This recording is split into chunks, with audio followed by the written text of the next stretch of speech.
before there were fireworks in the sky, one of America's founding fathers predicted exactly how we would celebrate the anniversary of establishing our freedom. And he wrote it down, not as a suggestion, as destiny.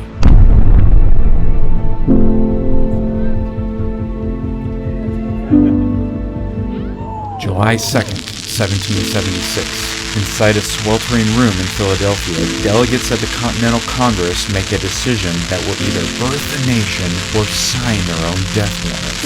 They vote for independence. 2 days later, July 4th, the final wording is approved. The principal author, Thomas Jefferson, distills Enlightenment philosophy into a single explosive idea that all men are created equal, that rights are not granted by kings, but inherent by birth. The ink is barely dry when John Adams writes a letter to his wife, Abigail Adams. He predicts how future generations will remember this moment. It ought to be solemnized with pomp and parade, with guns, bells, bonfires, and illuminations. Illuminations. In 1776, that meant fireworks. 1 year later, the war is still raging. British forces occupy New York. The Continental Army is exhausted. But on July 4th, 1777, Philadelphia celebrates anyway. Cannons fire 13 times. Bells ring, bonfires blaze, and then a grand exhibition of fireworks. Not in peace, but in defiance. 13 rockets for 13 colonies. Each explosion louder than the parchment itself. Days earlier, the Declaration had been read aloud to troops in New York. A statue of King George III is pulled down, melted, and turned into musket balls. The old symbol of power falls. A new symbol rises. For centuries, fireworks belonged to kings. They were displays of monarchy, of empire, of divine authority. European courts used them to demonstrate power, controlled explosions to remind citizens who ruled the sky. But something changed in 1776. Fireworks no longer belonged to a crown. They belonged to the people. The same pyrotechnic traditions once used to glorify monarchs now celebrated the rejection of one. Fireworks became democratic, a spectacle not of control, but of freedom. There's something deeper happening every July 4th. A shell rises silently into the dark. For a moment, nothing. Then ignition, expansion, color breaking through blackness. It mirrors the philosophy behind the Declaration itself. The founders believed liberty was a natural right, a spark within every human being. Fireworks became the emotional embodiment of that idea. Light bursting free, sound rolling outward, energy refusing confinement. Every finale is a reminder. Freedom is not quiet. And then, the last shell explodes. The crowd roars. Smoke hangs in the air. In that quiet moment after the thunder, there's something almost sacred. Because 250 years ago, men risked everything for an idea. The Declaration of Independence was written in ink, but it has always been celebrated by fire. And every time the sky explodes on the 4th of July, we are fulfilling a promise made in 1776. Illuminations, from one end of this continent to the other.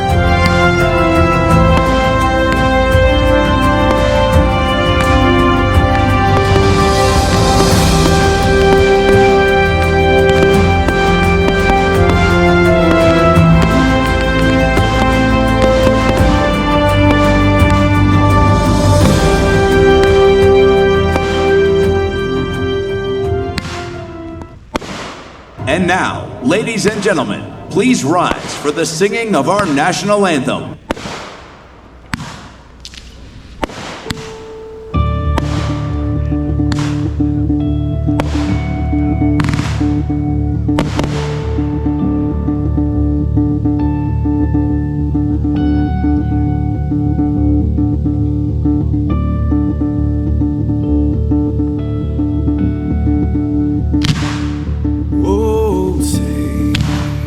Can you see by the dawn's early light what so proudly we hailed at the twilight's last gleaming, whose broad stripes and bright stars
scroll 7, see a 7, both 7, star 7 times 70. I'm seeing sevens in the sky. 1, 2, 3, 4, 5, 6, 7 signs. Heaven rule, heaven rain, heaven soon, heaven stay, heaven fall, heaven come heal it all. I'm seeing heaven in the sky. We're gonna make it out alive. Rally the angels, ready for war. He's riding the stallion, make way for the Lord. His word is a weapon, his tongue is a sword. The God of the whisper is the God of the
but the saints go marching on. Lord, strength, make our feet keep keeping on. We know the promise, the victory's coming. No, it won't be long. War's wage, but the saints go marching on. Lord, strength, make our feet keep keeping on. We know the promise, our victory's coming. No, it won't be long.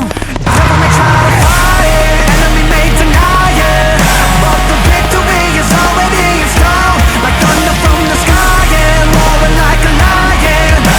The glory be to God and God alone. The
light.